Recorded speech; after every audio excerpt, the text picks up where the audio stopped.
बिस्मिल्लाहिर्रहमानिर्रहीम। अस्सलामुअलैकुम। I am Mohammad Wasim Saqib, your chemistry teacher. बेटा, आज हमने एमडी कैट का लेक्चर नंबर 9 डिस्कस करना है। तो आइए चलते हैं बोर्ड की तरफ।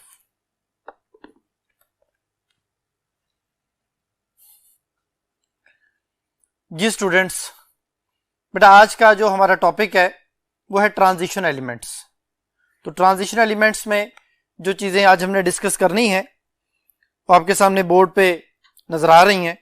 इसमें हम electronic configuration of transition elements के बारे में डिस्कस करेंगे।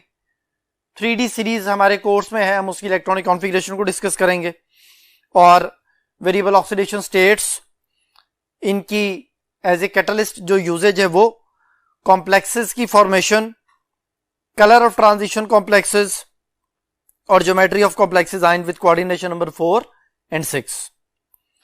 तो बेटा सबसे पहले जो हमने बात स्टार्ट करनी है वो इसका इंट्रोडक्शन है। बेटा जो ट्रांजिशन एलिमेंट्स हैं जो हमारे कोर्स में दिए गए हैं वो स्कैंडियम से स्टार्ट होके जिंक तक हैं।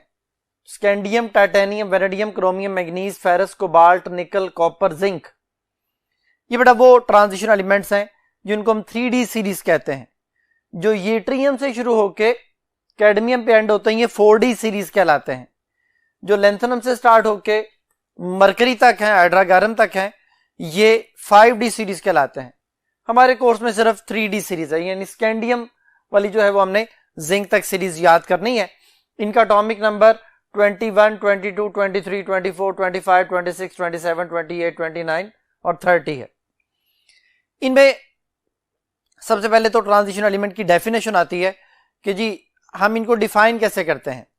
तो दोज एलिमेंट्स जिनमें d orbital is in the process of completion हो, या जब वो अपनी आयनिक फॉर्म में हो तो वो किसी एक ऑक्सीडेशन स्टेट में पार्शियली फिल्ड d ऑर्बिटल रखता हो।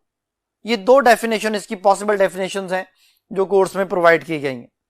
तो उस हवाले से जो सेकंड B है जिसमें जिंक, कैडमियम और मरकरी आता है, और जो स्कैंडियम, यूट्रियम और लेंथनम जो कि 3B में आते हैं, ये दोनों नॉन टिपिकल ट्रांजिशन एलिमेंट कहलाते हैं।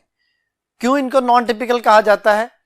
जो सेकंड B वाले हैं ये ज्यादातर +2 ऑक्सीडेशन स्टेट में पाए जाते हैं और +2 ऑक्सीडेशन स्टेट में ये अपने last shell 4s, last shell में 4s मौजूद है, उसमें से 2 इलेक्ट्रॉन लूज करने के बाद इनके d ऑर्बिटल्स जो हैं वो फुली फिल्ड होते हैं।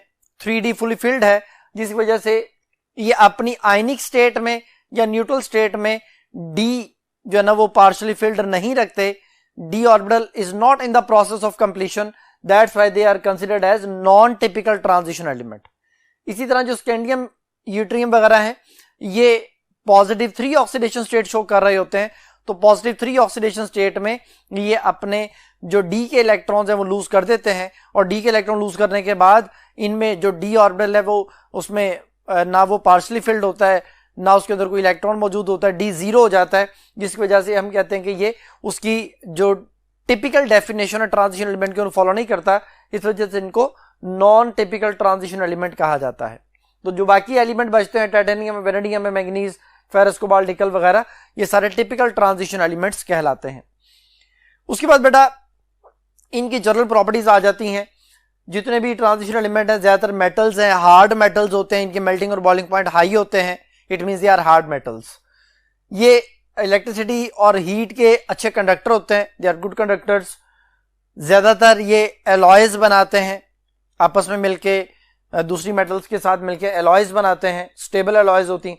वेरिएबल ऑक्सीडेशन स्टेट, इनकी ऑक्सीडेशन स्टेट जो है वो वेरी करती है +1 से लेके +7 तक, इवन ऑस्मियम +8 ऑक्सीडेशन स्टेट भी शो कर रहा होता है। इनके आइंस या इनके कंपाउंड जो हैं वो ज्यादातर कलर्ड फॉर्म में होते हैं और ये कैटलिस्ट के तौर पे एक्ट कर सकते हैं। ये बड़ा इनकी जनरल प्रॉपर्टीज थी जो हमने डिस्कस की। अब इससे रिलेटेड चंद एक बातें जो है वो अगर मैं ट्रांजिशन एलिमेंट में जो है ना वो कंपैरिजन करूं तो बेटा ट्रांजिशन एलिमेंट्स जो हैं वो 2 तरह के ब्लॉक्स में आते हैं पीरियोडिक टेबल में। एक डी ब्लॉक है और एक एफ ब्लॉक है। डी ब्लॉक एस और पी के दरमियान आता है और इनको आउटर ट्रांजिशन एलिमेंट्स कहा जाता है। इनमें स्कैंडियम से लेके जो है ना वो जो हमने पढ़ना है स्कैंडियम से लेके जिंक तक जो है ना वो एलिमेंट्स आते हैं। जो 3D सीरीज है मैं पहले बता चुका हूं, यहाँ पे आपके सामने स्क्रीन पे शो भी हो रहा है। जो 4D सीरीज है वो यूट्रियम से कैडमियम तक है और जो 5D सीरीज है वो लैंथेनम से मरकरी तक है।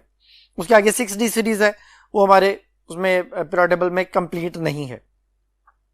अच्छा, जिसके बाद एफ ब्लॉक एलिमेंट आते हैं। एफ ब्लॉक एलिमेंट को इनर ट्रांजिशन एलिमेंट्स कहा जाता है और they are also known as rare earth elements.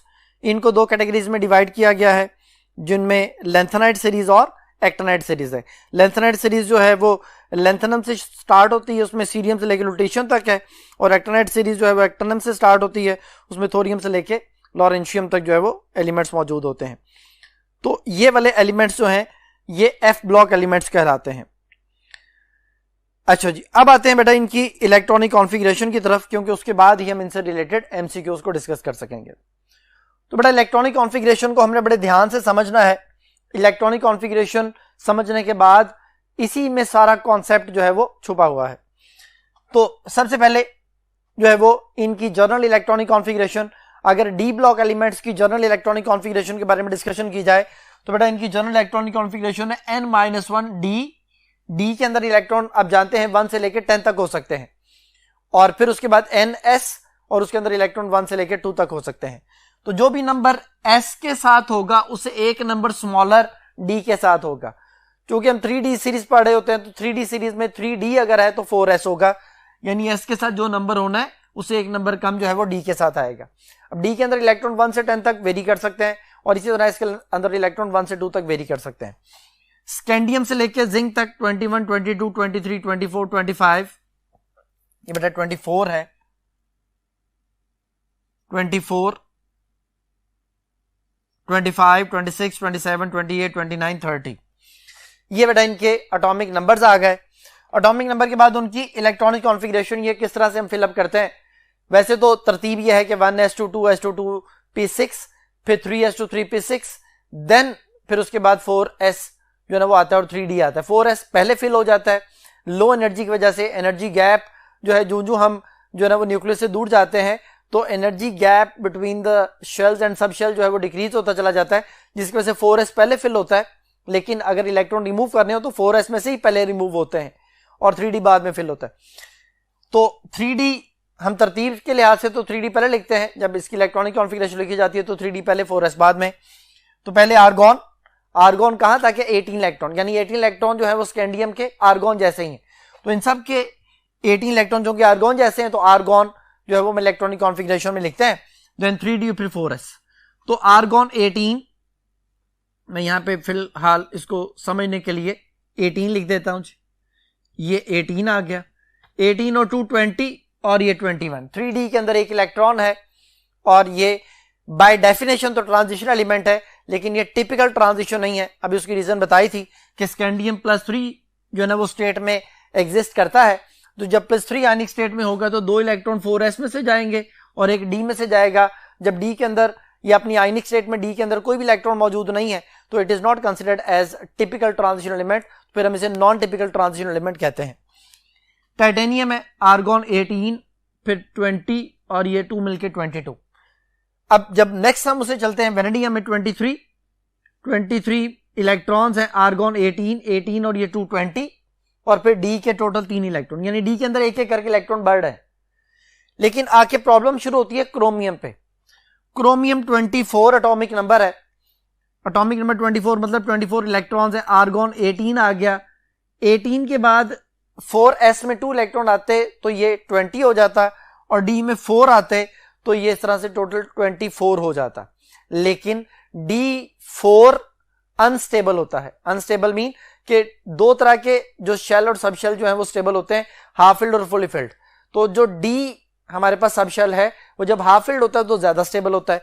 तो फिर जो 3d और 4s का जो एनर्जी गैप है वो स्मॉल होने की वजह से इलेक्ट्रॉन 4s में से 3d में चला जाता है।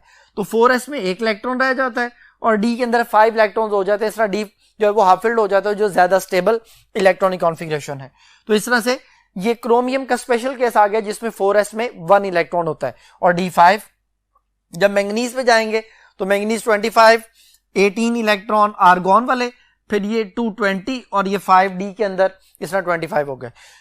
आयरन में 26 है, 18 यहाँ पे 20 और ये टोटल 6 मिलके 26 हो गया। इसी तरह फिर कोबाल्ट में 18 और 220 और ये 7 27, निकल में 18 और ये 220 और ये 8 मिलके 28 हो गए।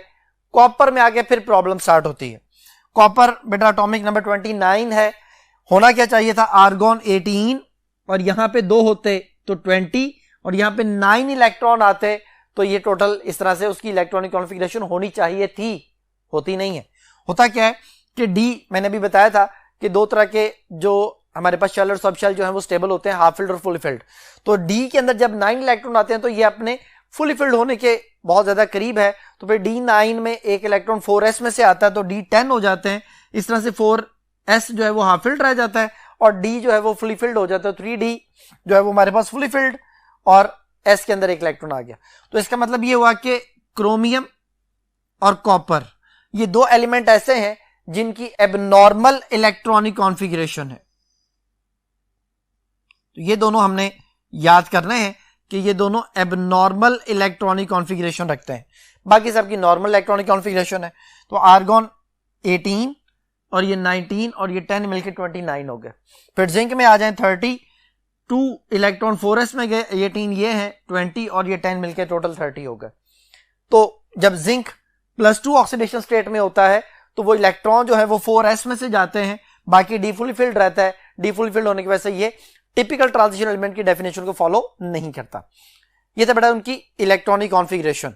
अब इलेक्ट्रॉनिक कॉन्फ़िगरेशन का हमें फायदा क्या है, अभी हम एमसीक्यूज की मदद से इसको डिस्कस करते हैं। तो बेटा पहला एमसीक्यू जो है वो देखें। अच्छा जी, क्वेश्चन है विच of the following pair of element show abnormal electronic configuration, जैसे मैंने अभी बताया आपको। तो बेटा पहली ऑप्शन जो है उसमें पेयर है निकल और कोबाल्ट, ये तो एबनॉर्मल नहीं है। दूसरी ऑप्शन आयरन और क्रोमियम है, इनमें क्रोमियम है आयरन नहीं है। चौथी ऑप्शन में जिंक और कॉपर, ये भी जो है ना वो कॉपर तो है जिंक नहीं है। और डेल्टा ऑप्शन में कॉपर और क्रोमियम, और यही बेटा इसका आंसर है डेल्टा ऑप्शन। जिंक जो है उसकी कुछ कैरेक्टरिस्टिक फीचर्स जो है वो आपके सामने स्क्रीन पर नजर आ रहे हैं। जिंक जो है बेटा 2b से बिलोंग करता है, नॉन टिपिकल ट्रांजिशन एलिमेंट है। ये +2 जो है ना वो इसकी ऑक्सीडेशन स्टेट होती है जो कि वेरिएबल नहीं होती, फिक्स ऑक्सीडेशन स्टेट होती है। ये कलर्ड कंपाउंड नहीं बनाता, अभी हम इसके कलर्ड होने के रीजन भी पढ़ेंगे। जो बाकी जितने भी ट्रांजिशन एलिमेंट हैं जो कलर्ड कंपाउंड शो करते हैं उनके कलर्ड होने के रीजन अभी हम पढ़ेंगे। बोरेक्स भी टेस्ट प्रोवाइड नहीं करता और ये एक रिएक्टिव एनोड के तौर पे जो है वो एक इलेक्ट्रोड जो है वो जिसमें जो आप कह सकते हैं कि गैल्वेनिक सेल के अंदर इसे यूज किया जाता है, जिनमें ड्राई अल्कलाइन सेल के अंदर भी इसे यूज किया जाता है, सिल्वर ऑक्साइड बैटरी में से यूज किया जाता है। और जिंक सल्फेट .7H2O जो है इसको हम वाइट विट्रियोल यानी वाइट जो है ना विट्रियोल बेसिकली सल्फेट के लिए यूज होता है, तो वाइट विट्रियोल यानी वाइट इसके कलर की वजह से इसको ये नाम दिया जाता है। खैर ये तो जनरल प्रॉपर्टीज थी, कुछ एक कैरेक्टरिस्टिक्स इन जिंक की। नेक्स्ट एमसीक्यू की तरफ आते हैं बेटा। Electronic configuration of the manganese is, manganese की इलेक्ट्रॉनिक कॉन्फ़िगरेशन क्या है बेटा? इलेक्ट्रॉनिक कॉन्फ़िगरेशन मैं आपको सारी बता चुका हूं। अब यहां पे उसने अल्फा ऑप्शन है आर्गॉन 3d5 4s2, फिर बीटा ऑप्शन है आर्गॉन 3d10 4s1, फिर Charlie option argon 3d7 4s2 और डेल्टा ऑप्शन है आर्गॉन 3d8 4s1। तो हम देखते हैं कि हमारी कौन सी ऑप्शन जो है वो हमारी इस इलेक्ट्रॉनिक कॉन्फ़िगरेशन ऑफ मैंगनीज से मैच करती है। मैंगनीज 25, आर्गॉन 18 के बाद 4s में 2 और 3d5, तो आर्गॉन 3d5 होना चाहिए, 4s2 होना चाहिए। ये हम देखते हैं कि हमारी किस ऑप्शन में जो है वो मैच कर रहा है। तो देखिए बेटा ये आर्गॉन के बाद 3d5 4s2 ये अल्फा ऑप्शन ही है और यही बेटा इसका आंसर है। नेक्स्ट क्वेश्चन है paramagnetic behaviour of an atom, ion और molecule is due to the presence of. ये बेटा ऑप्शंस हैं पेयर्ड इलेक्ट्रॉन, दूसरी option unpaired electron, Charlie option है प्रोटॉन्स और डेल्टा ऑप्शन है न्यूट्रॉन। तो बेटा पैरामैग्नेटिक बिहेवियर को पहले हम समझते हैं कि ये क्या होता है। पैरामैग्नेटिक बिहेवियर है कि किसी भी एटम की अपनी जाती मैग्नेटिक फील्ड वो डिपेंड करती है नंबर ऑफ अनपेयर्ड इलेक्ट्रॉन पे। जिस एलिमेंट के पास जितने ज्यादा अनपेयर्ड इलेक्ट्रॉन होंगे वो उतना ज्यादा पैरामैग्नेटिक होगा। ये मैंने जो आपके सामने इनकी ऑक्सीडेशन स्टेट्स लिखी हुई हैं ये एक एक लिखी है क्योंकि ये ज्यादातर इन ऑक्सीडेशन स्टेट्स में एग्जिस्ट कर रहे होते हैं। जो मैंगनीज से पहले वाले हैं ये +3 ऑक्सीडेशन स्टेट में ज्यादातर एग्जिस्ट करते हैं। जो मैंगनीज और उसके बाद वाले हैं वो ज्यादातर +2 ऑक्सीडेशन स्टेट में जो ना वो एग्जिस्ट करते हैं। इनके +2 में एग्जिस्ट करने के रीजन क्या है कि इनका जो न्यूक्लियर चार्ज है वो ज्यादा हो जाता है, क्योंकि ये पीरियड में पाए जाने वाला एलिमेंट है। अलोंग द पीरियड हम जानते हैं न्यूक्लियर चार्ज बढ़ता है, न्यूक्लियर चार्ज बढ़ने की वजह से वो जो 3D के इलेक्ट्रॉन्स हैं वो न्यूक्लियस की तरफ ज्यादा बाइंड हो जाते हैं और उनमें से इलेक्ट्रॉन को रिमूव करना फिर मुश्किल हो जाता है। तो फिर सिर्फ 4s वाले इलेक्ट्रॉन रिमूव होते हैं, डी वाले इलेक्ट्रॉन जो है वो रिमेन इंटैक्ट रहते हैं। लेकिन जो वेरिएबल ऑक्सीडेशन स्टेट है वो एक अलग से कॉन्सेप्ट है।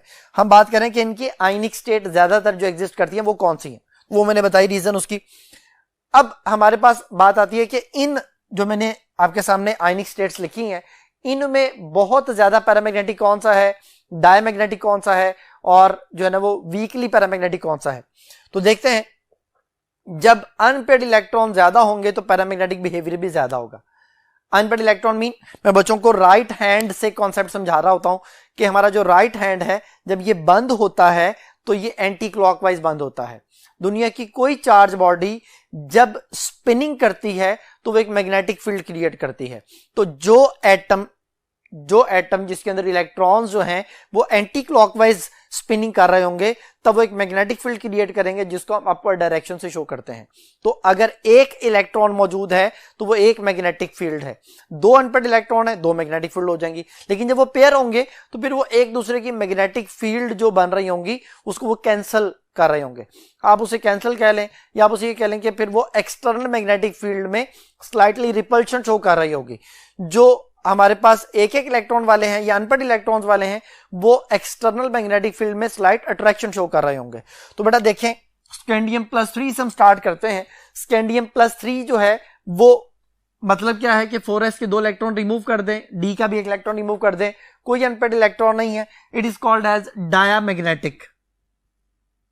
मैं इसे DM लिख रहा हूं फॉर डायामैग्नेटिक। टाइटेनियम +3 है, टाइटेनियम +3 का मतलब है 2 इलेक्ट्रॉन 4s में से जाएंगे, 1 इलेक्ट्रॉन डी में से जाएगा, 1 बच जाएगा, इट इज वीकली पैरामैग्नेटिक। मैं PM लिख रहा हूं फॉर पैरामैग्नेटिक। फिर वेनाडियम पे आ जाए, +3 मीन 2 इलेक्ट्रॉन 4s में से जाने, 1 डी में से जाएगा, 2 अनपेड बच जाएंगे, थोड़ा सा ज्यादा पैरामैग्नेटिक है, इसके साथ भी हम PM लिख रहे हैं। फिर क्रोमियम पे आ जाए, क्रोमियम +3 स्टेट में जब होगा तो 4s में से 1 इलेक्ट्रॉन और 2 इलेक्ट्रॉन डी में से टोटल 3 बच जाएंगे, ये भी पैरामैग्नेटिक है। अब आते हैं मैंगनीज +2 की तरफ। मैंगनीज +2 में बेटा 2 इलेक्ट्रॉन ये वाले जाएंगे तो टोटल 5 अनपेड इलेक्ट्रॉन होंगे। ये हाईली पैरामैग्नेटिक बिहेवियर जो है वो शो कर रहा होता है। तो सबसे ज्यादा पैरामैग्नेटिक बिहेवियर मैंगनीज ने +2 ऑक्सीडेशन स्टेट में शो करना है। उसके बाद +2 आयरन, ये 2 इलेक्ट्रॉन अगर यहां से जाएं तो बाकी 4 अनपेड इलेक्ट्रॉन हो जाएंगे, ये भी पैरामैग्नेटिक है। इसी तरह अगर आयरन +3 होगा तो 2 इलेक्ट्रॉन ये वाले और 1 इलेक्ट्रॉन डी में से जाएगा तो बाकी 5 अनपेड बच जाएंगे। तो आयरन +3 में भी हाईली पैरामैग्नेटिक होता है। तो मैं यहां पे लिख देता हूं कि जब आयरन +3 होगा तो वो भी हाईली पैरामैग्नेटिक होगा, HPM for highly paramagnetic. Cobalt पे आ जाए, कोबाल्ट +2 में 2 इलेक्ट्रॉन यहां से जाएंगे, बाकी 3 बच जाएंगे, ये भी बेटा पैरामैग्नेटिक है। निकल पे आ जाए, 2 इलेक्ट्रॉन 4s में से गए, बाकी 2 बच गए, ये भी पैरामैग्नेटिक है, लेकिन अब पैरामैग्नेटिक बिहेवियर जो है वो डिक्रीज होता चला जा रहा है। देन कॉपर पे आ जाए, कॉपर +1 हालत में तो डायामैग्नेटिक है, DM डायामैग्नेटिक। लेकिन अगर कॉपर +2 है तो +2 का मतलब 1 इलेक्ट्रॉन यहां से और 1 इलेक्ट्रॉन डी में से जाएगा तो 1 बच जाएगा, तो फिर वो पैरामैग्नेटिक हो जाएगा। जिंक +2 हालत में 2 इलेक्ट्रॉन यहां से जाएंगे, बाकी कोई अनपेड नहीं है, ये भी डायामैग्नेटिक है। तो इसका मतलब ये हुआ कि चंद एक डायमैग्नेटिक हैं, ज्यादातर पैरामैग्नेटिक हैं, और सबसे ज्यादा पैरामैग्नेटिक 2 आयंस शो कर रहे हैं, एक मैंगनीज +2 और एक आयरन +3। तो अब हमसे वो यही क्वेश्चन पूछ रहा है, यहां पे जो उसने MCQ हमसे पूछा था वो ये था कि paramagnetic behaviour of an atom, ion और molecule is due to the presence of. तो ये रीजन तो उसकी जो है वो अनपेड इलेक्ट्रॉन्स ही बनते हैं, वो बाकी कॉन्सेप्ट मैंने समझाने के लिए जो है आपको डिटेल समझाई। तो अभी answer beta option, unpaid electron. Next question है electronic configuration of the gold aurum 79 is. आगे बेटा ऑप्शंस दी हुई हैं। अब जो इसमें जीनॉन यूज किया गया, फिर आगे 4F है, 5D है, 6S1 है, ये बेसिकली 5D सीरीज में आता है। अगर मैं आपको यहां पे दिखा सकूं, ये कॉपर, सिल्वर और गोल्ड, ये कॉपर 3D सीरीज में, 4D सीरीज में, 5D सीरीज में। अब कॉपर वाला जो है उसमें क्या आ रहा है, उसमें 4S1 आता है। तो इसका मतलब ये हुआ कि यहां पे अगर ये 5D सीरीज में है तो 6s1, 5D के बाद 6s1, जैसा यहां पे समझाया था कि जो नंबर भी D के साथ होगा उसे एक नंबर ज्यादा S के साथ, या जो नंबर S के साथ होगा उसे एक नंबर कम D के साथ। तो चूंकि वो हमें पता है कि ये 5D सीरीज में है, क्योंकि टोटल 3 ही तो सीरीज है, 3D सीरीज, 4D सीरीज और 5D सीरीज, तो ये 5D सीरीज का एलिमेंट है। अब ये चूंकि 1B में आता है तो इसके S में एक इलेक्ट्रॉन होगा जैसा कॉपर में शो रहा, क्योंकि कॉपर, सिल्वर और gold they are called as coinage elements, तो ये एक ही ग्रुप में है, इनके लास्ट जो वैलेंशियल इलेक्ट्रॉनिक कॉन्फ़िगरेशन वो सेम होगी। तो इस कॉन्सेप्ट के बेस पे ये 5D10 6s1 होगा, जो कि अल्फा ऑप्शन है, और ये बेटा इसका आंसर है। नेक्स्ट क्वेश्चन है, विच of the following pair of the ions has maximum number of unpaired electrons. कहते हैं कि इसमें सबसे ज्यादा अनपेड इलेक्ट्रॉन होंगे। अभी मैंने आपको पैरामैग्नेटिक बिहेवियर में समझाया कि सबसे ज्यादा अनपेड इलेक्ट्रॉन होने की वजह से पैरामैग्नेटिक बिहेवियर बनता है।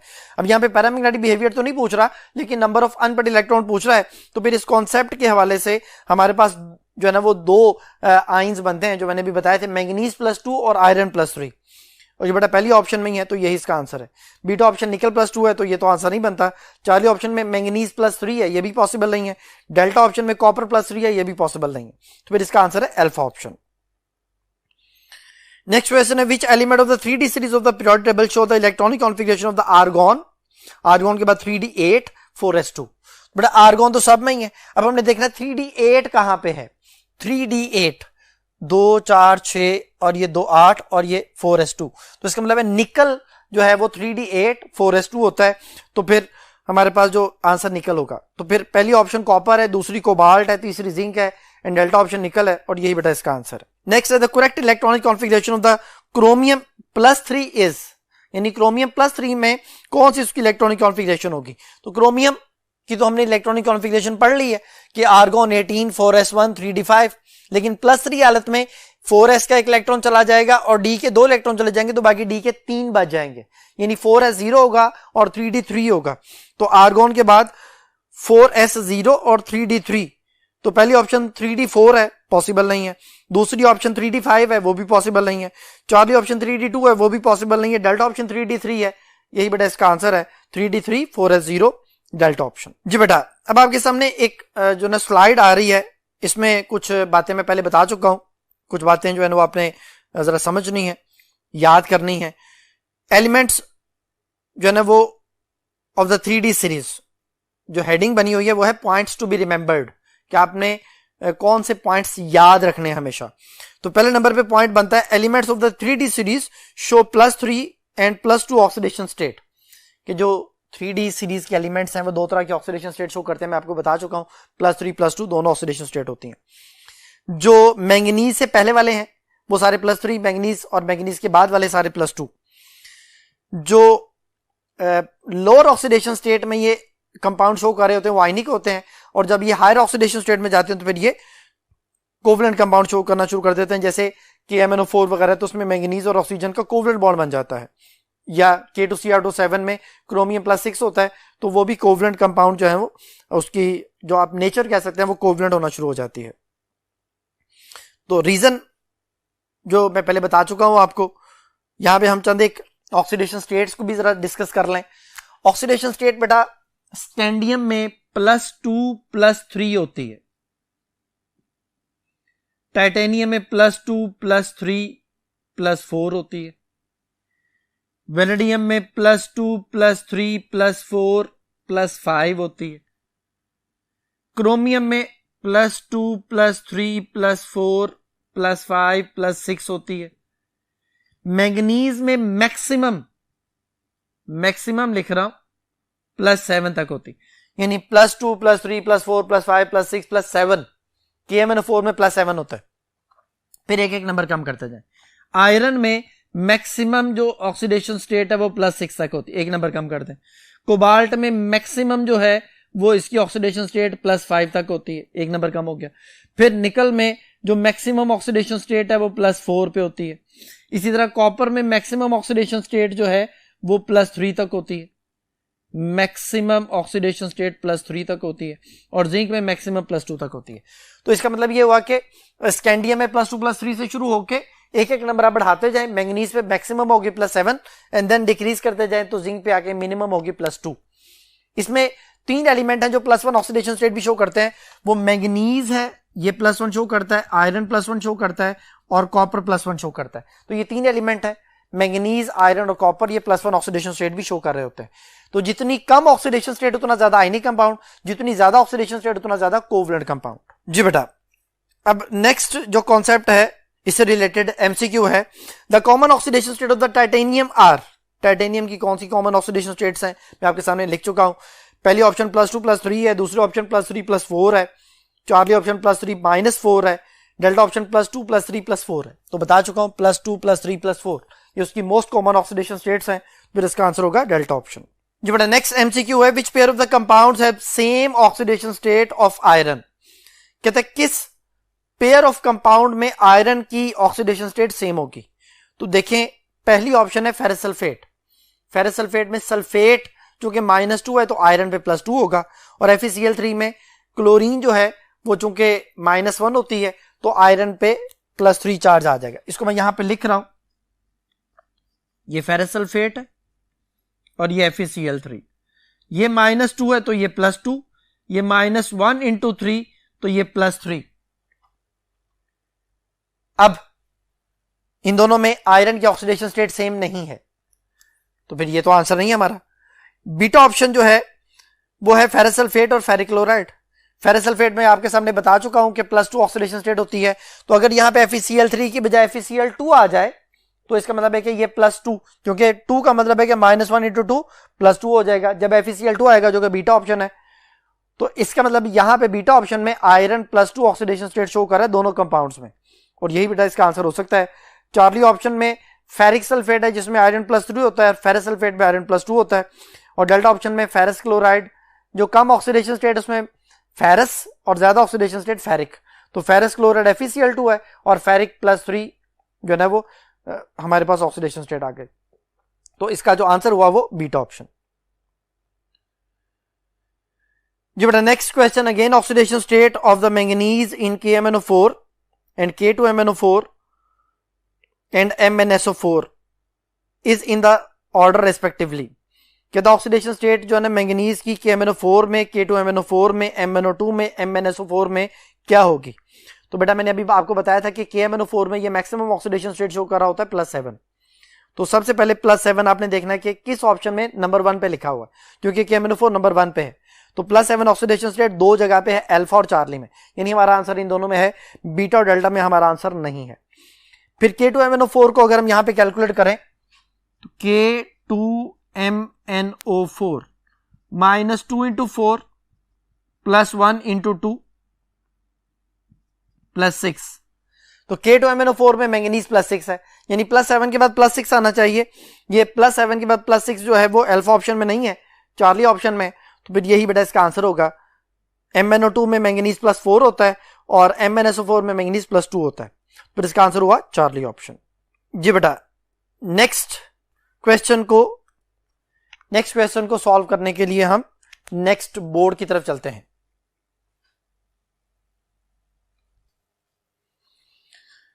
जी बेटा, नेक्स्ट क्वेश्चन जो है वो बेटा एक इक्वेशन से रिलेटेड है, ऑक्सीडेशन रिडक्शन रिडॉक्स रिएक्शन की बात हुई है। 10 chloride ion + 16 hydrogen ion + 2 MnO4 ion, यानी मैग्नेट आयन पर मैग्नेट आयन है, goes to 5Cl2 + 2 Mn + 2 and + H2O। ये बेटा इस इक्वेशन में जो हमारे क्वेश्चन की ऑप्शन से रिलेटेड बातें हैं मैं जरा पहले उनको लिख लेता हूं। लिखा हुआ 10 क्लोराइड आयन 5Cl2 और मैग्नेट पर मैग्नेट आयन Mn + 2। ये उसने हमें सवाल में जिन चीजों की ऑक्सीडेशन स्टेट में चेंज आ रहा है मैंने सिर्फ वो लिख ली है। क्लोरीन -1 है, 0 में जा रहा है, loss of electron, loss of electron is called oxidation. एक क्लोरीन 1 इलेक्ट्रॉन लूज करता है 0 में, तो 10 क्लोरीन 10 इलेक्ट्रॉन लूज करके 5Cl2 यानी 5 क्लोरीन के मॉलिक्यूल बन जाते हैं। MnO4 है, इसमें -2 × 4 मैंगनीज +7 है, +2 में जा रहा है, +7 से +2 में जाने के बाद इलेक्ट्रॉन गेन कर रहा है।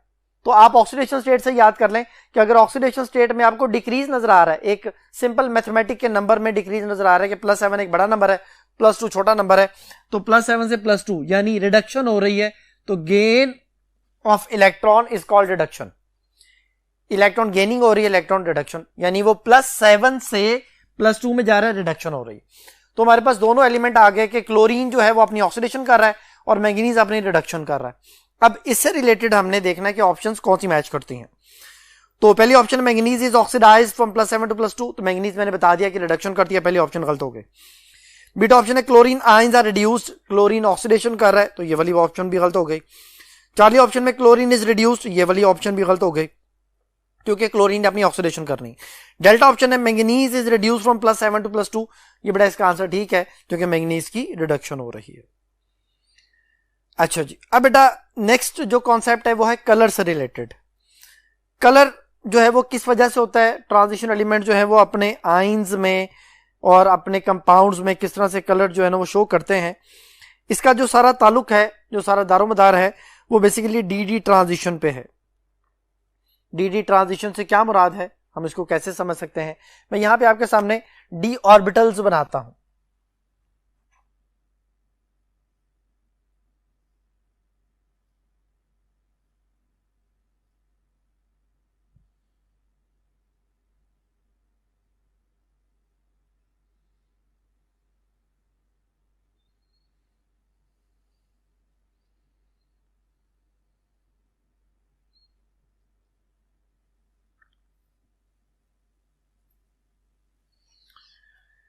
जी बेटा 5d ऑर्बिटल्स इक्वल एनर्जी वाले डीजनरेट ऑर्बिटल्स हैं। जब इन पे लाइट पड़ती है तो ये दो हिस्सों में डिवाइड हो जाते हैं। 3 जो ऑर्बिटल्स हैं वो लो एनर्जी पे चले जाते हैं जिनको T2g यानी ट्रिपली डीजनरेट कहते हैं। इनके जो सिंबल्स होते हैं वो dxy, dyz और dzx होते हैं।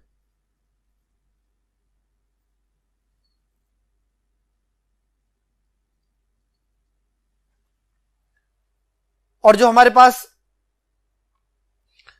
ऊपर हाई एनर्जी पे जाते हैं वो dx² - y² और dz² या डबली डीजनरेट या उनका सिंबल Eg होता है। ये सारा कुछ लाइट पड़ने पे होता है। अब लाइट पड़ने के बाद जो इलेक्ट्रॉन्स, अगर डी में फर्ज करें एक इलेक्ट्रॉन है तो वो इलेक्ट्रॉन लो एनर्जी पे आ जाएगा और फिर वो एक्साइट होगा हाई एनर्जी पे, नीचे वाले डी ऑर्बिटल से ऊपर वाले डी ऑर्बिटल में जाएगा। इस एक्साइटेशन को देन वो वापस आएगा, डी एक्साइटेशन होगी, तो इस एक्साइटेशन और डी एक्साइटेशन को हम डी ट्रांजिशन कहते हैं। तो इसमें इस इलेक्ट्रॉन के एक्साइटेशन में और डी एक्साइटेशन में उसने क्या करना है, उसने ये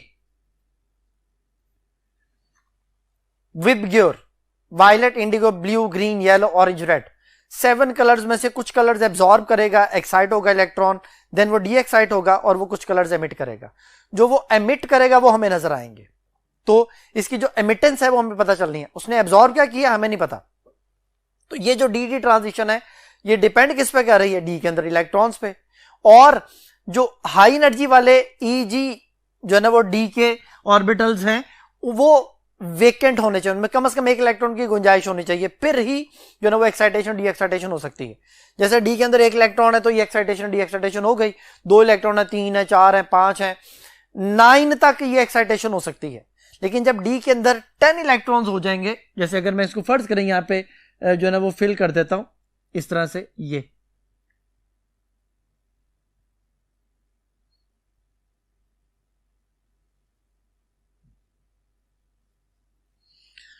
तो फिर बेटा इनमें एक्साइटेशन डी एक्साइटेशन नहीं हो सकती।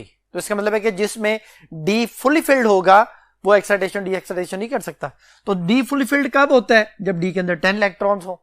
अब डी के अंदर 10 इलेक्ट्रॉन्स कहां पे पढ़े हमने भी पढ़ा था कि कॉपर के अंदर और जिंक के अंदर, कॉपर जब +1 हालत में आएगा, +1 मीन कि वो 4s में से एक इलेक्ट्रॉन जाए डी फुली फिल्ड हो जाए, या जिंक +2 हालत में डी फुली फिल्ड हो जाए। तो इन केसेस में जो है ना वो D10 होता है और D10 के केस में कोई इलेक्ट्रॉन एक्साइट और डी एक्साइट नहीं हो सकता। इट मींस वो कोई कलर एमिट नहीं करेगा, तो फिर वो व्हाइट सॉल्ट की शक्ल में होगा। जैसे मैंने भी कुछ देर पहले आपको पढ़ाया था कि जिंक व्हाइट विट्रियोल होता है, जिंक सल्फेट। रीजन क्या है कि जिंक के अंदर डी फुली फिल्ड है। कॉपर +1 भी उसी तरह से कोई कलर शो नहीं करेगा। या फिर डी के अंदर इलेक्ट्रॉन्स ही ना हो, 0। अगर डी के अंदर इलेक्ट्रॉन्स नहीं है तो कोई इलेक्ट्रॉन एक्साइट डी एक्साइट नहीं होगा, कोई डी ट्रांजिशन नहीं होगी, तो उस केस में भी कोई कलर शो नहीं होगा। तो ये कहां पे होता है, ये बेटा स्कैंडियम में होता है, ये टाइटेनियम में होता है और ये जिंक में होता है, कॉपर में होता है। तो कॉपर +1, जिंक +2, ये D10 है। स्कैंडियम +3, टाइटेनियम +4, ये D जो ना वो 0 होते हैं। तो इनके कलर जो है वो शो नहीं हो सकते, यानी डी ट्रांजिशन होना बड़ा जरूरी है, वो यहां पे पॉसिबल नहीं हो सकती। तो यही चीज जो एक्सप्लेनेशन मैंने भी आपको समझाई है, ये आपके सामने बोर्ड पे भी आपको उस पे स्लाइड की शक्ल में नजर आ रही है। टाइटेनियम के बारे में उसने बताया कि टाइटेनियम के साथ H2O जो है वो 6 है और +3 ऑक्सीडेशन स्टेट है। तो +3 हालत में, +4 नहीं है +3 है, तो वो कोई ना कोई कलर जो है वो शो करेगा। अब वो कलर अगर हमें फर्ज करे वो बता देता है कि जी ये वाला कलर एब्जॉर्ब कर रहा है, तो वो एमिट कौन सा कर रहा होगा। तो उसके लिए एक मुंसल साइकिल है जो कि आपने अपनी आसानी के लिए याद कर लेना है। यहां पे मैं उसे बना देता हूं, ये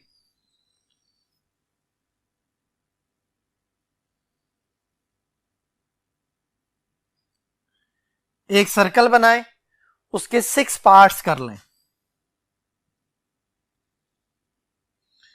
वायलेट, वायलेट इंडिगो नहीं लिखना, वायलेट के बाद वो जो blue, green, yellow, orange, red, ये मुंसल साइकिल कहलाता है बेटा। इसमें क्या होता है, ये हमें एब्जॉर्बेंस और एमिटेंस के बारे में बताता है। एक दूसरे के जो सामने हैं वो एब्जॉर्ब और एमिट होंगे, यानी जो कोई सॉल्ट का सॉल्यूशन या सॉलिड स्टेट में येलो लाइट एब्जॉर्ब कर रहा होगा वो वायलेट कलर एमिट कर रहा होगा, जो ग्रीन कलर एब्जॉर्ब कर रहा होगा वो रेड कलर एमिट कर रहा होगा। तो ये हमें एब्जॉर्बेंस और एमिटेंस के हवाले से इसमें इंफॉर्मेशन मिलती है। तो ये मुंसल साइकिल है, ये उसके एब्जॉर्बेंस एमिटेंस के हवाले से जो है ना वो उसका कॉन्सेप्ट है। तो यहां पे relationship between the colours of the absorbed and transmitted light, तो एक टेबल आपके सामने स्क्रीन पर नजर आ रहा है। Colour of the absorbed light वो येलो तो उसके सामने वायलेट है, ऑरेंज है तो उसके सामने ब्लू है, रेड है तो उसके सामने ग्रीन है, और इंफ्रारेड है तो फिर वो व्हाइट जो है ना वो शो हो रहा होता है। अब नेक्स्ट क्वेश्चन इसी से रिलेटेड है बेटा, विच of the following pair of the ions is colourless. Colourless बेटा दोनों हालतों में, कलरलेस से मुराद है व्हाइट कलर, कलरलेस से मुराद है कि जब आप उसका एक्वस सोल्यूशन बनाएंगे तो वो सारी लाइट उसमें से पास हो जाएगी, ट्रांसमिट हो जाएगी, कुछ एब्जॉर्ब नहीं होगा, कुछ एमिट नहीं होगा, कोई कलर नजर नहीं आएगा। तो मैंने अभी आपको बताया कि डी या तो फुली फिल्ड होना चाहिए या फिर डी खाली होना चाहिए। तो टाइटेनियम +3 है, कोई ना कोई कलर होगा, कॉपर +2 कोई ना कोई कलर होता है, बीटा ऑप्शन में स्कैंडियम +3 है, स्कैंडियम +3 0, और जिंक +2 डी फुली फिल्ड, एक में डी 0 है, एक डी फुली फिल्ड है। तो यही जो है वो कलरलेस जो है वो सोल्यूशन, एक्वस सोल्यूशन जो है शो करेगा। या अगर सॉलिड स्टेट में है तो फिर वो व्हाइट सॉल्ट शो करेगा। चार्ली ऑप्शन कोबाल्ट +2, Fe+3 ये कलर्ड होते हैं बेटा। डेल्टा ऑप्शन निकल +2 और वेनेडियम +3 ये भी कलर्ड होते हैं। तो सिर्फ बीटा ऑप्शन है जो कि कलरलेस होगा। नेक्स्ट क्वेश्चन है बेटा, टाइटेनियम H2O आगे 6 लिखा हुआ है, +3 उसमें ट्रांसमिट्स लिखा हुआ है, ट्रांसमिट्स हमारी बुक की लाइन है। Yellow and red light, beta option है येलो एंड ब्लू लाइट। तीसरी ऑप्शन जो है वो रेड एंड व्हाइट लाइट, और डेल्टा ऑप्शन है रेड एंड ब्लू लाइट, और यही बेटा इसका आंसर है डेल्टा ऑप्शन। और लास्ट क्वेश्चन कलर के हवाले से, विच of the following ions is colourless, कहता कौन सा आइन जो है वो कलरलेस है। वेनेडियम +5 है, वेनेडियम +5 का मतलब है कि डी के अंदर कोई इलेक्ट्रॉन नहीं होगा, डी 0 हो जाएगा, कोई कलर शो नहीं करेगा। कॉपर +2 में डी के अंदर जो है ना वो 9 इलेक्ट्रॉन होते हैं, यानी वो एक्साइटेशन डी एक्साइटेशन हो सकती है। टाइटेनियम +3 में भी डी के अंदर 1 इलेक्ट्रॉन होता है, Fe+2 में भी डी के अंदर इलेक्ट्रॉन्स होते हैं। वेनेडियम +5 में डी के अंदर कोई इलेक्ट्रॉन नहीं होगा, डी 0 हो गया तो फिर वो कलरलेस हो जाएगा। ये बड़ा नेक्स्ट क्वेश्चन जो है वो रीजन ऑफ द कलर जो है, तो colour of the transition metal ion is due to, पहली ऑप्शन है स्मॉल साइज मेटल आयन, कि मेटल आयन का जो साइज है वो स्मॉल होता है इसलिए वो कलर शो करते हैं, उसकी रीजन नहीं है बेटा। बीटा ऑप्शन है absorption of the light in the UV region, UV region में जो अगर वो लाइट एब्जॉर्ब करे तो फिर वो एमिट कुछ भी नहीं करेगा। इंफ्रारेड रीजन में भी ऐसे ही होता है, ये भी उसकी रीजन नहीं है। Charlie option complete NS sub shell के NS फुली फिल्ड होता है, ये सब में तो ऐसा नहीं होता। कॉपर क्रोमियम में तो ये जो ना वो, या जब वो आयनिक फॉर्म में होता है तब NS फुली फिल्ड नहीं होता, तो ये भी रीजन नहीं है। डेल्टा ऑप्शन है DD ट्रांजिशन, जो कि इसकी असल रीजन है, colour of transition metal is due to DD transition. जी बेटा, अब नेक्स्ट जो कॉन्सेप्ट है वो है कि जो ट्रांजिशन एलिमेंट्स हैं वो कैटालिस्ट के तौर पे बिहेव करते हैं और उसकी रीजन क्या है। तो बेटा देखें, रीजंस जो है वो आपके सामने अभी स्क्रीन पे मैंने एक स्लाइड्स बनाई हुई हैं, ये स्लाइड्स जो है वो आपके सामने, ये स्लाइड आपके सामने है बेटा। ट्रांजिशनल एलिमेंट जो है वो कैटलिस्ट के तौर पे यूज होते हैं क्योंकि इनमें डी ऑर्बिटल वेकेंट होता है। डी ऑर्बिटल के वेकेंट होने से इलेक्ट्रॉन की एक्साइटेशन डी एक्साइटेशन होनी आसान हो जाती है, इलेक्ट्रॉन गेन करना भी आसान हो जाता है, कॉम्प्लेक्स बनाना आसान हो जाता है, इंटरमीडिएट जो कि अनस्टेबल इंटरमीडिएट होता है वो इसका बनाना आसान हो जाता है, वेरिएबल ऑक्सीडेशन स्टेट इसके लिए जो है शो करना ज्यादा इजी हो जाता है। ये कैटलिस्ट की प्रॉपर्टीज हैं जो कि बेसिकली ट्रांजिशन एलिमेंट की प्रॉपर्टीज हैं। तो ट्रांजिशन एलिमेंट जो हैं वो क्या करते हैं, उनके पास वेकेंट डी ऑर्बिटल होता है, उनकी वेरिएबल ऑक्सीडेशन स्टेट होती है और उनके इंटरमीडिएट इतने ज्यादा स्टेबल नहीं होते जिसकी वजह से वो जो है कैटलिस्ट के तौर पे एक्ट कर सकते हैं। तो मुख्तलिफ कैटलिस्ट जो है वो आप ऑर्गेनिक में पढ़ के आते हैं, इनऑर्गेनिक में भी हैं। ऑर्गेनिक में जो उसमें 8th चैप्टर में है जिसमें उसने यहाँ पे एक टेबल जो है ना वो बनाया हुआ है। टेबल को देखिए कि बेटा ट्रांजिशन एलिमेंट है, टाइटेनियम लिखा हुआ है। टाइटेनियम एज ए कैटलिस्ट जब यूज होता है तो ये जीगलर नाटा कैटलिस्ट है। टाइटेनियम क्लोराइड और ट्राई इथाइल एल्यूमिनियम, ये दो जो है ना वो कैटलिस्ट का मिक्सचर है। जीगलर और नाटा दो साइंटिस्ट थे जिन्होंने सबसे पहले पॉलीमराइजेशन ऑफ इथीन में से यूज किया, जिसकी वजह से बेटर क्वालिटी जो है वो हमें पॉलीथीन हासिल होती है। तो वो जो पहली कंडीशन थी 400 डिग्री सेंटीग्रेड या 100 एटमॉस्फेरिक प्रेशर 0.01% ऑक्सीजन के करीब होती है वैल्यू, तो वो भी कंडीशन है लेकिन इससे ज्यादा बेटर क्वालिटी गैसोलीन हमें हासिल होती है। तो Ziegler Natta catalyst is a mixture of titanium chloride and triethyl aluminium जिसमें टाइटेनियम ट्रांजिशन एलिमेंट है। वेनेडियम में V2O5, ये बेटा कॉन्टैक्ट प्रोसेस में सल्फर डाइऑक्साइड को सल्फर ट्राइऑक्साइड में कन्वर्ट करने के लिए यूज किया जाता है। निकल जो है वो आप यूज करते हैं वेजिटेबल ऑयल को बनस्पति घी में कन्वर्ट करने के लिए। हाइड्रोजनेशन जब की जाती है तो ये हाइड्रोजनेटिंग एजेंट के तौर पे या कैटलिस्ट के तौर पे से यूज किया जाता है। एक्चुअली जो कैटलिस्ट होते हैं इनके अंदर पोर्स होते हैं, उन पोर्स के अंदर गैसेस ट्रैप हो जाती हैं। ये कोई ट्रू जो है ना वो हमारे पास टिश्यूमेट्रिक नहीं होता, ट्रू केमिकल कंपाउंड नहीं बनता, ये थोड़ी देर के लिए ट्रैपिंग होती है जो बाद में रिलीज हो जाते हैं। कॉपर जो है वो कैटालिटिक ऑक्सीडेशन में मीथेन की जब आप कैटालिटिक ऑक्सीडेशन करते हैं जिसमें अल्कोहल बनते हैं, अल्कोहल की जो है ना वो ऑक्सीडेशन से एल्डिहाइड बनते हैं, एल्डिहाइड से कार्बोक्सिलिक एसिड बनते हैं, तो वहां पे कॉपर के साथ 400 डिग्री सेंटीग्रेड 200 एटमॉस्फेरिक प्रेशर जो हम कंडीशन यूज करते हैं, तो कॉपर एक ट्रांजिशन एलिमेंट है। इसी तरह प्लैटिनम है, अमोनिया की ऑक्सीडेशन अगर की जाए जिसमें नाइट्रोजन ऑक्साइड और वाटर मतलब ऑसवाल्ड मेथड है नाइट्रिक एसिड की प्रिपरेशन में, तो वहां पे भी आप प्लैटिनम को एज ए कैटलिस्ट यूज करते हैं जो कि एक ट्रांजिशन एलिमेंट है। तो क्वेश्चन है बेटा इससे related, transition element and their compounds are used as a catalyst, which row is correct, कहते कौन सी बात करेक्ट है। तो ऊपर लिखा हुआ है transition metal act as a catalyst in the contact process, कि कांटेक्ट प्रोसेस में कौन सा ट्रांजिशन एलिमेंट जो है वो कैटलिस्ट के तौर पर ऐड करता है। जो बेटा दूसरे बॉक्स में लिखा हुआ है transition metal act as a catalyst in the hybrid process, के हाइब्रिड प्रोसेस में जो कि अमोनिया की प्रिपरेशन में मेथड यूज करते हैं हम, उसमें कौन सा transition element as a catalyst use होता है। तो अल्फा ऑप्शन में दोनों में आयरन लिखा हुआ है, आयरन दोनों में एज ए कैटलिस्ट यूज नहीं होता, तो पहली ऑप्शन गलत होगी। बीटा ऑप्शन में कॉन्टैक्ट प्रोसेस में आयरन है और हाइब्रिड प्रोसेस में प्लैटिनम लिखा हुआ है, ये उलट लिखा हुआ है। प्लैटिनम बेसिकली कॉन्टैक्ट प्रोसेस में यूज होता है। चार्ली ऑप्शन ठीक लिखा हुआ बेटा, प्लैटिनम कॉन्टैक्ट प्रोसेस में और आयरन हाइब्रिड प्रोसेस में, ये इसका आंसर है। प्लैटिनम कैटलिस्ट है कॉन्टैक्ट प्रोसेस का, सल्फर डाइऑक्साइड को सल्फर ट्राइऑक्साइड में चेंज करता है, और आयरन जो है वो iron pieces as a catalyst use होता है अमोनिया की प्रिपरेशन में। चार्ली इसका आंसर है। डेल्टा ऑप्शन में दोनों पे प्लैटिनम लिख दिया, ये गलत हो गया बेटा। जी बेटा जी, अब नेक्स्ट जो टॉपिक है वो है कॉम्प्लेक्सेस। ट्रांजिशन एलिमेंट की एक प्रॉपर्टी है कि ये कॉम्प्लेक्स बनाते हैं, और कॉम्प्लेक्स बनाने के रीजन क्या है। कॉम्प्लेक्स बनाने के बेटा दो रीजंस हैं, हाई चार्ज डेंसिटी और स्मॉल साइज। ये जिस मेटल में भी होगा वो कॉम्प्लेक्स बनाएगा। जैसे लिथियम के पेक्युलर बिहेवियर में पढ़ के आते हैं कि वो कॉम्प्लेक्सेस बनाता है, बेरिलियम कॉम्प्लेक्स बनाता है। लिथियम और बेरिलियम दोनों मेटल्स हैं, लेकिन ये ट्रांजिशन एलिमेंट्स नहीं है, वो तो नॉर्मल एलिमेंट्स हैं, वो भी कॉम्प्लेक्स बना रहे हैं। तो उनकी रीजन क्या लिखी हुई थी पेक्युलर बिहेवियर की, स्मॉल साइज और हाई चार्ज डेंसिटी। तो कॉम्प्लेक्सेस बनाने की रीजन है स्मॉल साइज और हाई चार्ज डेंसिटी। अब यहाँ पे जो कॉम्प्लेक्सेस है, ये इनकी जो टाइप्स है वो तीन तरह की हमारे पास मौजूद हैं, सिंपल कैटाइंस और कॉम्प्लेक्स एनाइन। के जो कॉम्प्लेक्स है उसमें जो हमारे पास ये जो कोऑर्डिनेशन स्फीयर है और उसके अंदर ट्रांजिशन मेटल आता है, लिगेंड आता है, और जो है वो एक मेटल जो कि कोऑर्डिनेशन स्फीयर के बाहर है जो कि आयोनाइजेबल होता है, ये सिंपल मेटल होती है, और ये जो है वो हमारे पास कॉम्प्लेक्स होता है। तो सिंपल मेटल चूंकि नॉर्मल एलिमेंट है, सिंपल कैटाइन बनता है, और ये चूंकि यहां पे एज ए जो ना कॉम्प्लेक्स डील हो रहा है तो वो एनाइन है, एनाइन कॉम्प्लेक्स, और सिंपल मेटल जो है वो कैटाइन हो गई। दूसरी कैटेगरी है कि कैटाइन जो है वो कॉम्प्लेक्स हो जाए, कॉम्प्लेक्स कैटाइन, और सिंपल एनाइन आ जाए। तीसरी कैटेगरी है कि न्यूट्रल कॉम्प्लेक्स हो जाए, उसमें कोई शुरू में या एंड पे कोई एनाइन या कैटाइन मौजूद ना हो। तो ये 3 कैटेगरीज हैं। इसमें कुछ टर्म्स हैं, उन टर्म्स को हमने पहले समझना है। एक तो ट्रांजिशन मेटल है जो कि सेंट्रल मेटल एटम होता है। सेंट्रल मेटल एटम से क्या मुराद है, अगर हम फर्ज करें जी के इसी को बनाते हैं, ये जो हमारे पास यहां पे लिखा हुआ है आयरन सेंटर में आ जाता है, जो इसके साथ साइनाइड्स लिखे हुए हैं ये इलेक्ट्रॉन डोनर स्पीशी होती है जिसको हम लिगेंड्स का नाम देते हैं। तो ये साइनाइड्स बेटा इसके साथ इस तरह से अटैच हो जाते हैं, ये इसे इलेक्ट्रॉन डोनेट कर रहे होते हैं। इलेक्ट्रॉन डोनेट करने की वजह से वो इसके साथ कोऑर्डिनेट कोवलेंट बॉन्ड बना रहे होते हैं।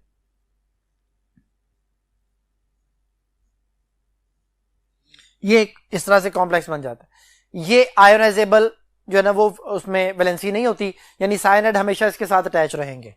इसके साथ हम डॉटेड लाइन से पोटाशियम को शो करते हैं। ये पोटाशियम आ गया बेटा,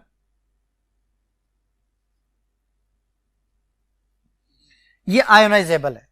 जितने पोटाशियम है वो सारे आयोनाइजेबल हैं, इसलिए कोऑर्डिनेशन स्फीयर से बाहर होंगे। इसी तरह ये सल्फेट जो है वो आयोनाइजेबल है, तो आयोनाइजेबल को हम कोऑर्डिनेशन स्फीयर के बाहर लिखते हैं। अगर वो पॉजिटिव है तो शुरू में लिख दिया जाएगा, अगर वो नेगेटिव है तो बाद में लिख दिया जाएगा। तो ये तो पहली कैटेगरी हो गई, यानी ये जो ब्रैकेट बनाई जाती है ये कोऑर्डिनेशन स्फीयर कहलाती है।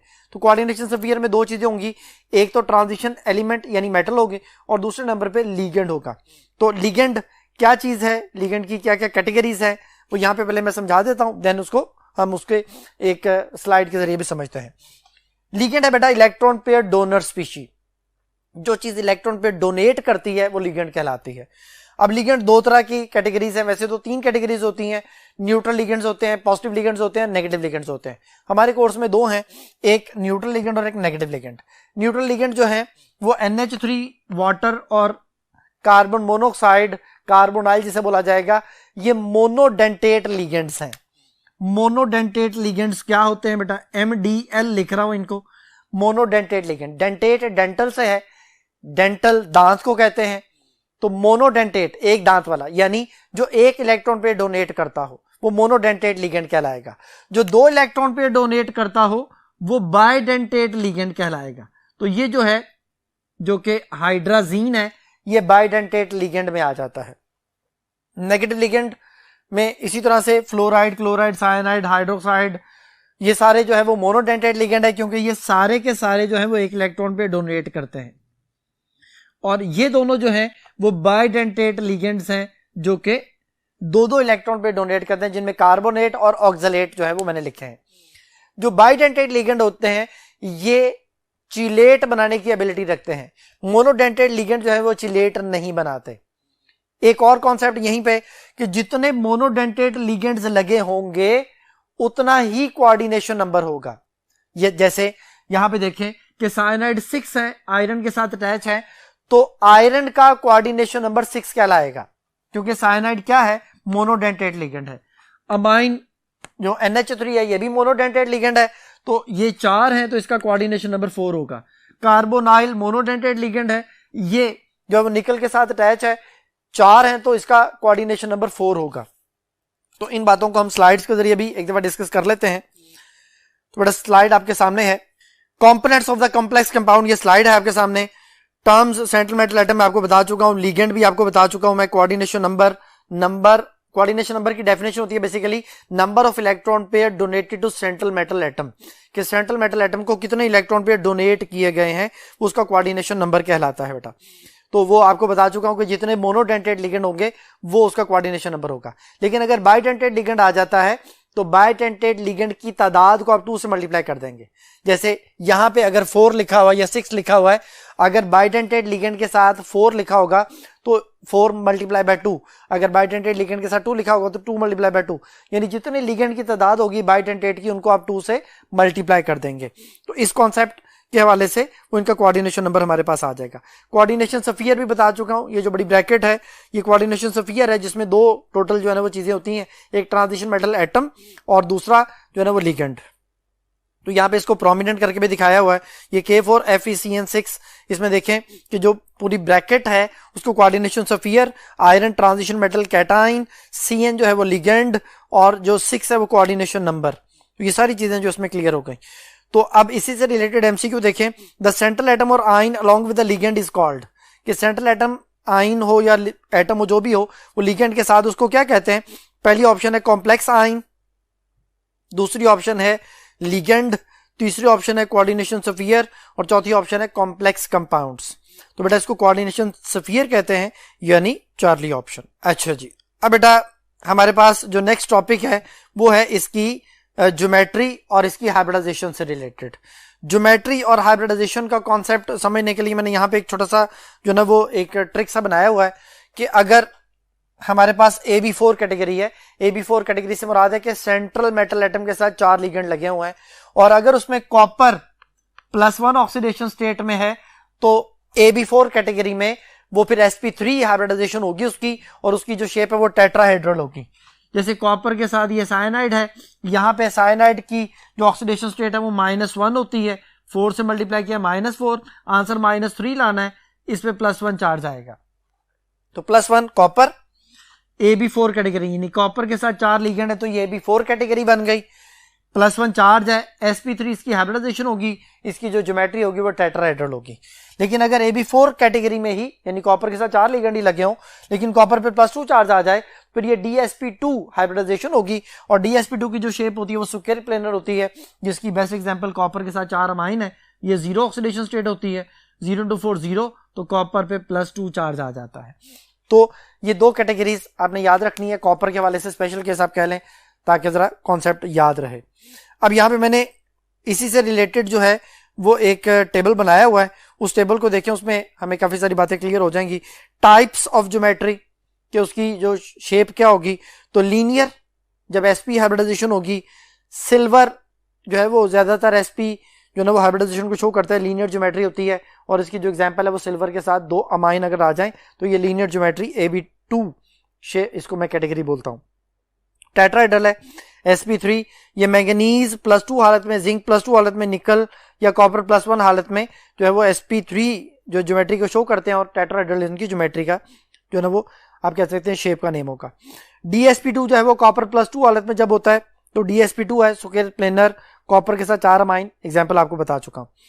DsP3 अगर हाइब्रिडाइजेशन हो जाए तो DsP3 का मतलब यह है कि आयरन 0 ऑक्सीडेशन स्टेट में ये शो करता है, आयरन के साथ 5 जो ना वो अगर लीगेंड आ जाए, ये AB5 कैटेगरी, यानी सेंट्रल एटम के साथ 5 लीगेंड आ जाएं तो ये AB5 DsP3 हाइब्रिडाइजेशन, और इसकी शेप का नाम होता है ट्राइगोनल बायपिरामिडल। ये ट्राइगोनल बायपिरामिडल शेप होती है बेटा। ये नीचे अभी मैं इनकी शेप्स भी आपको दिखाता हूं।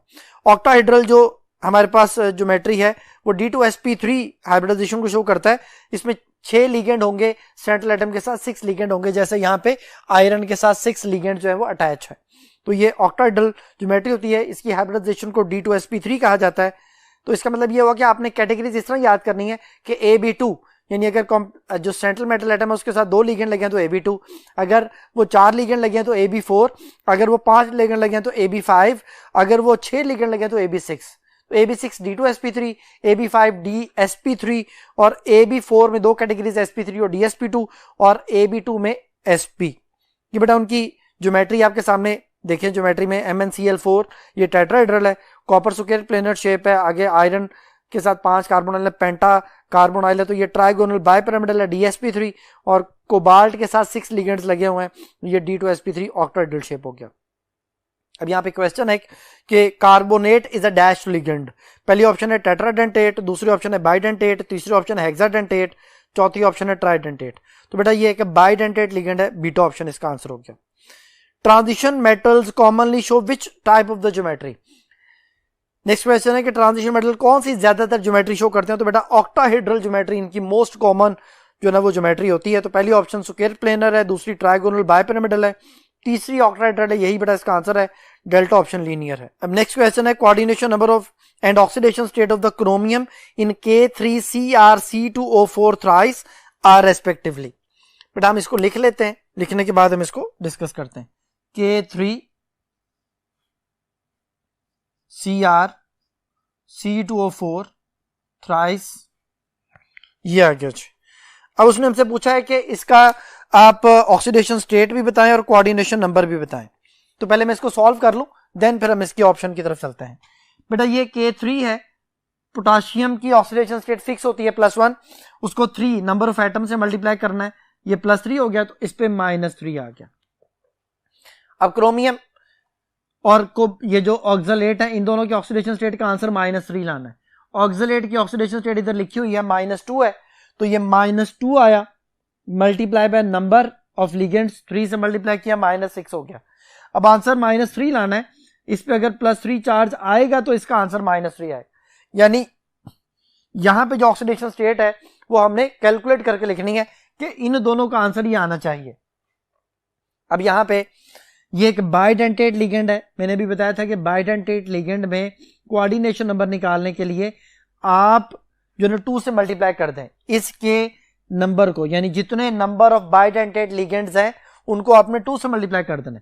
तो कोऑर्डिनेशन नंबर हमारे पास बना 3, ये 3 मल्टीप्लाई बाय 2 यानी 6, और क्रोमियम का जो ऑक्सीडेशन स्टेट आई है वो +3 है, तो 6 और +3 is the oxidation state, oxidation number भी कह सकते हैं जी। बेटा जो क्रोमियम की हमारे पास ऑक्सीडेशन स्टेट आ रही है वो +3 है, और जो उसका कोऑर्डिनेशन नंबर आ रहा है वो तो 6 ही होता है, वो नेगेटिव होता ही नहीं, +6 ही आप उसे कंसिडर करेंगे। तो अब पहले नंबर पे कोऑर्डिनेशन नंबर है जो कि 6 है, तो सिर्फ एक ही ऑप्शन में लिखा है, चार्ली ऑप्शन में, देन +3 उसके साथ उसका ऑक्सीडेशन नंबर। तो फिर अल्फा ऑप्शन है 4 and +2, बीटा ऑप्शन है 3 and +3, चार्ली ऑप्शन है 6 and +3, डेल्टा ऑप्शन है 3 and 0, तो इसका आंसर हुआ चार्ली ऑप्शन। नेक्स्ट क्वेश्चन है बेटा, the geometry of the complexes depend upon the type of dash taking place in the valence shell of the central metal atom. कहते हैं geometry complexes की किस चीज पे डिपेंड करती है, तो बेटा वो हाइब्रिडाइजेशन पे डिपेंड करती है। हाइब्रिडाइजेशन जिस तरह की होगी, जैसे अगर sp3 है, AB4 कैटेगरी है लेकिन sp3 है तो टेट्राहेड्रल, AB4 कैटेगरी है लेकिन dsp2 है तो स्क्वायर प्लेनर। तो फिर पहली ऑप्शन है प्रोटोनेशन, उस पर तो डिपेंड नहीं करती। दूसरी ऑप्शन है ऑर्बिटल हाइब्रिडाइजेशन, यही बेटा इसका आंसर है। चार्ली ऑप्शन है डी प्रोटोनेटिंग, ये गलत हो गया। डेल्टा ऑप्शन डिसोसिएशन है, ये भी इसका आंसर नहीं है, तो बीटा ऑप्शन बेटा इसका आंसर है। नेक्स्ट क्वेश्चन है, in the complex of the copper के साथ 4 साइनाइड है, जो उसमें कोऑर्डिनेशन स्फीयर के बाहर -3 चार्ज है, तो orbital hybridization, oxidation state and the number of unpaired electron in the copper ion is. तो सबसे पहले तो बेटा आपने ये देखना है कि कॉपर पे चार्ज क्या आता है। मैं इसको कैलकुलेट कर चुका हूं, ये कॉपर साइनाइड के साथ जब आ रहा है तो +1 चार्ज इस पे आ रहा है। जब कॉपर +1 होता है तो फिर उसके जो नंबर ऑफ इलेक्ट्रॉन, जो अनपेयर्ड इलेक्ट्रॉन्स है वो तो 0 होते हैं, क्योंकि कॉपर +1 ऑक्सीडेशन स्टेट हम पहले पढ़ चुके हैं कि +1 ऑक्सीडेशन स्टेट में D0, D के अंदर 10 इलेक्ट्रॉन्स आते हैं। जैसे यहां पे आप देख सकते हैं कि कॉपर +1 अगर +1 होगा तो यहां से D4s के अंदर से एक इलेक्ट्रॉन जाएगा, D फुली फिल्ड होगा, यानी इसके अंदर कोई अनपेयर्ड इलेक्ट्रॉन तो नहीं है, तो वो तो 0 आ गया जी, अनपेयर्ड इलेक्ट्रॉन तो 0 आ गए। अब अनपेयर्ड इलेक्ट्रॉन 0 दो जगह पे लिखा हुआ है, एक चार्ली ऑप्शन में, एक डेल्टा ऑप्शन में। अल्फा और बीटा में तो अनपेयर्ड इलेक्ट्रॉन एक एक लिखा हुआ है, तो ये तो अल्फा बीटा इसका आंसर नहीं हो सकता, यानी हमारा आंसर चार्ली या डेल्टा में से है। अब मैं आपको पहले बता चुका हूं कि अगर कॉपर +1 है, मैंने आपको ट्रिक बताया था, अगर कॉपर +1 है और AB4 कैटेगरी में है तो sp3, तो sp3 और 0 ये दो ट्रिक्स हैं, तो इस हवाले से आंसर हमारा चार्ली ऑप्शन, sp3 आगे +1 उसका चार्ज और 0 उसके नंबर ऑफ अनपेयर्ड इलेक्ट्रॉन, तो चार्ली इसका आंसर है बेटा जी। बेटा अब नेक्स्ट टॉपिक के लिए हम नेक्स्ट बोर्ड की तरफ चलते हैं जी स्टूडेंट्स। नेक्स्ट टॉपिक हमारा जो है वो आइसोमरिज्म है, तो हम इसको स्लाइड्स की मदद से समझते हैं, और इसकी जितनी भी टाइप्स उनकी डेफिनेशन भी आपके सामने मैंने स्लाइड्स की शक्ल में बनाई हुई हैं। तो आइसोमरिज्म इन कोऑर्डिनेशन जो कंपाउंड्स हैं, दो मेजर कैटेगरीज जैसे ऑर्गेनिक में होती हैं, दो मेजर कैटेगरीज है, स्ट्रक्चरल आइसोमरिज्म है और स्टीरियो आइसोमरिज्म है। स्ट्रक्चरल आइसोमरिज्म में बेटा आपके सामने स्लाइड में नजर आ रहा है 4 टाइप्स हैं, कोऑर्डिनेशन आइसोमरिज्म है, आयोनाइजेशन आइसोमरिज्म है, लिंकेज आइसोमरिज्म है, सॉल्वेंट आइसोमरिज्म है। मैं भी इन सब की डेफिनेशन विद एग्जांपल्स आपको बताऊंगा। स्टीरियो आइसोमरिज्म में 2 टाइप्स हैं, ज्योमेट्रिकल आइसोमरिज्म और ऑप्टिकल आइसोमरिज्म। तो पहले हम स्ट्रक्चरल आइसोमरिज्म को देखते हैं। उसकी जो पहली जो टाइप हमारे पास है वो है कोऑर्डिनेशन आइसोमरिज्म। स्ट्रक्चरल आइसोमरिज्म से मुराद है कि स्ट्रक्चर डिफरेंट हो, दो डिफरेंट हमारे पास कॉम्प्लेक्सेस हो जिनका स्ट्रक्चर डिफरेंट हो। तो कोऑर्डिनेशन आइसोमरिज्म वो है जिसमें दो डिफरेंट कॉम्प्लेक्सेस हो लेकिन उनके लिगेंड्स एक दूसरे के साथ एक्सचेंज हो जाएं। जैसे आपके सामने देखें एग्जाम्पल में कोबाल्ट के साथ 6 अमाइंस हैं और क्रोमियम के साथ 6 साइनाइड हैं। अगर हम इनको एक्सचेंज कर दें, यानी कोबाल्ट के साथ साइनाइड लगा दें और क्रोमियम के साथ अमाइंस लगा दें, तो ये एक दूसरे के कोऑर्डिनेशन आइसोमर्स कहलाएंगे, यानी इनमें लिगेंड्स एक्सचेंज हो जाते हैं, तो they are called coordination isomers. Next जो टाइप है वो है आयोनाइजेशन आइसोमरिज्म। आयोनाइजेशन आइसोमरिज्म में क्या होता है कि कोऑर्डिनेशन स्फीयर के अंदर जो लिगेंड्स हैं वो जो ना कोऑर्डिनेशन स्फीयर से बाहर आ जाए। तो मैं आपको पहले बता चुका हूं कि जो कोऑर्डिनेशन स्फीयर के अंदर लिगेंड्स आते हैं वो आयोनाइजेबल नहीं होते, लेकिन जो बाहर होते हैं वो आयोनाइज हो सकते हैं। तो पहले केस में एग्जांपल में देखें कि कोबाल्ट के साथ 2 क्लोरीन है, 4 अमाइन है और बाहर नाइट जो ना वो NO2 है।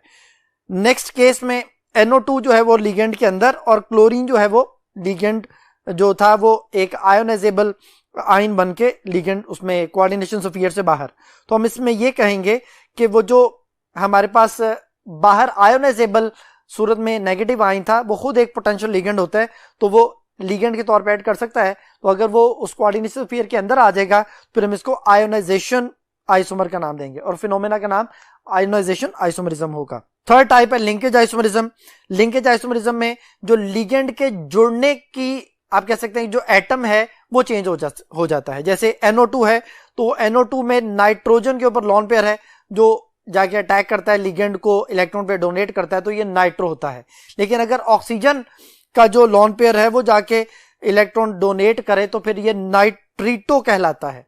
तो इसका मतलब है कि वो लिंक करने का जो एटम है वो डिफरेंट हो जाता है, यानी लिगेंड में नाइट्रोजन है तो वो नाइट्रो, और अगर लिगेंड में ऑक्सीजन आ गया है NO2 ही लेकिन ऑक्सीजन जाके इलेक्ट्रॉन पे डोनेट कर रहा है तो फिर ये नाइट्रीटो हो जाता है। तो फिर ये एक दूसरे के लिंकेज आइसोमरिज्म कहलाते हैं। एग्जांपल आपके सामने है, एक में NO2 जो है वो कोबाल्ट को इलेक्ट्रॉन डोनेट कर रहा है और एक में ONO लिखा हुआ है जो कि इलेक्ट्रॉन डोनेट कर रहा है, तो ये नाइट्रीटो जो है वो इसका नेम बन जाता है। फोर्थ टाइप है बेटा सॉल्वेट आइसोमरिज्म।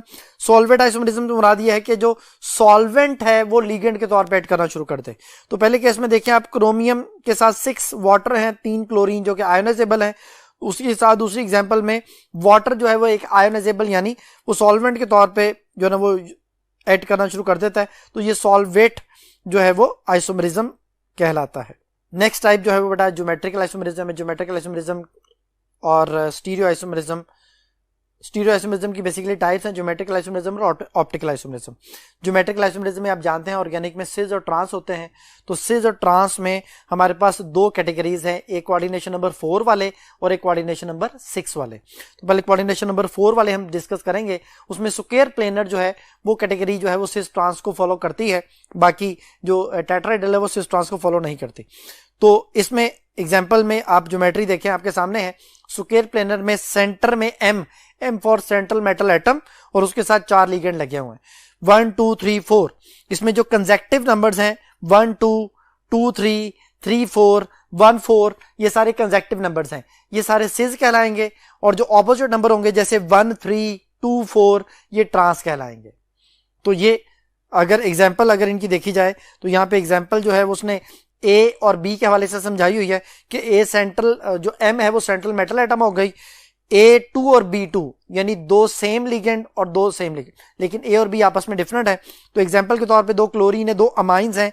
एग्जांपल आप देख सकते हैं प्लैटिनम सेंट्रल मेटल एटम है, उसके साथ 2 क्लोरीन है। अब ये दोनों क्लोरीन चूंकि कंसेक्टिव है, दोनों अमाइंस भी कंसेक्टिव है, तो ये सिस है। लेकिन अगर ये क्लोरीन एक दूसरे के आमने सामने आ जाए, अमाइंस एक दूसरे के आमने सामने आ जाए, फिर ये ट्रांस आइसोमर जो है वो कहलाता है। अगर कोऑर्डिनेशन नंबर 6 आ जाए तो फिर उसमें हम उसको सिस ट्रांस किस तरह से शो करेंगे। तो बेटा डायग्राम आपके सामने है, मेटल M सेंटर में है और उसके साथ 6 लिगेंड लगे हुए हैं, उनको हमने तरतीब दे दिया 1 2 3 4 5 6। ये देखिएगा इसकी नंबरिंग हम दोबारा से एक दफा यहां पे बना लेते हैं कि ये M है,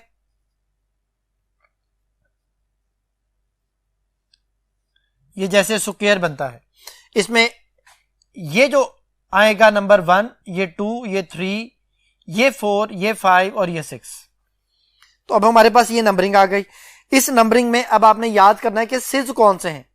जो कंसेक्टिव नंबर्स हैं वो सारे सिस हैं, 1 2, फिर इसी तरह 1 3, फिर 2 3, 3 4, 4 5, सारे कंसेक्टिव नंबर जो है वो सिस होंगे। अगर यहां पे 2 सेम लिगेंड आ जाएंगे तो ये सिस होगा, और अगर यहां पे वो अगर ऑपोजिट आ जाता है जैसे 1 4 2 5 3 6, यानी ये 1-4 वाला ट्रांस है, 3-6 वाला ट्रांस है, 2-5 वाला ट्रांस है। तो अगर आप ट्रांस वाले नंबर याद कर लें तो एक कैटेगरी याद हो जो दूसरी ऑटोमेटिकली याद हो जाती है। यानी आप उसमें ये देख लेंगे कि ट्रांस तो नहीं है, अगर वो ट्रांस है तो फिर वो सीज नहीं होगा। अगर वो ट्रांस की कैटेगरी को फॉलो नहीं करता, जैसे अगर वो 1-4 पे सेम लिगेंड्स आ जाए तो वो ट्रांस है, 2-5 पे सेम लिगेंड आ जाए या 3-6 पे सेम लिगेंड आ जाए तो ये ट्रांस होगा, अगर अदरवाइज होगा तो वो सीज हो जाएगा। तो यहाँ पे एग्जाम्पल में देखें आप, कोबाल्ट के साथ जो है वो 4 अमाइंस हैं, 2 क्लोरीन है। अब 2 क्लोरीन जो है वो 1-2 पोजीशन पे है और दूसरे एग्जाम्पल में क्लोरीन 1-4 पोजीशन पे। तो 1-4 पे जब आएंगे वो ट्रांस होगा, 1-2 पे जब आएगा तो सीज हो जाएगा। ऑप्टिकल आइसोमरिज्म में 2 तरह की कैटेगरी होती है, डेक्स्ट्रो और लीवो। अगर आप किसी कंपाउंड पर जो है वो जो हमारे पास मोनोक्रोमेटिक लाइट होती है वो अगर फॉल करवाते हैं, मोनोक्रोमेटिक लाइट को अगर लाइट राइट साइड पे रोटेट कर देती है तो वो डेक्स्ट्रो रोटेटरी होता है, और अगर मोनोक्रोमेटिक लाइट को कोई कंपाउंड लेफ्ट साइड पे रोटेट कर देता है तो वो लीवो रोटेटरी कहलाता है। ये था बेटा इसका आइसोमरिज्म। अब इससे रिलेटेड कुछ एमसीक्यूज हैं। Which of the following geometry is not possible in cis trans isomerism in the complexes of the coordination number 4। कहते हैं कोऑर्डिनेशन नंबर 4 के साथ सिस ट्रांस आइसोमरिज्म किस ज्योमेट्री में पॉसिबल नहीं है। अल्फा ऑप्शन है स्क्वायर प्लेनर ओनली, ये तो ठीक है, इसमें तो पॉसिबल होता है। बीटा ऑप्शन है टेट्राहेड्रल, उसमें पॉसिबल नहीं होता। चार्ली ऑप्शन है बोथ ए एंड बी, और डेल्टा ऑप्शन है नीदर नॉर बी। तो बीटा इसका आंसर है, टेट्राहेड्रल में सिस ट्रांस आइसोमरिज्म पॉसिबल नहीं है। जो बेटा लास्ट क्वेश्चन है, in octahedral geometry which of the following cis position is possible relative to each other. कहते हैं ऑक्टाहेड्रल ज्योमेट्री में कौन सी जो है ना वो सिस पोजीशन पॉसिबल हो सकती है। 1-4 ये तो ट्रांस होती है, बीटा ऑप्शन है 2-5 ये भी बेटा ट्रांस होती है, ये आपके सामने है 2-5, 3-6, 1-4 ये सारी ट्रांस है। 3-6 है ट्रांस है, यानी 1-4, 2-5, 3-6 ये सारी ट्रांस है। तो 1-2 पॉसिबल, डेल्टा ऑप्शन यही बचती है और यही बेटा इसका आंसर है। ये था बेटा आज का टॉपिक। उम्मीद है कि आपको ये सारी बातें समझ आ गई हों।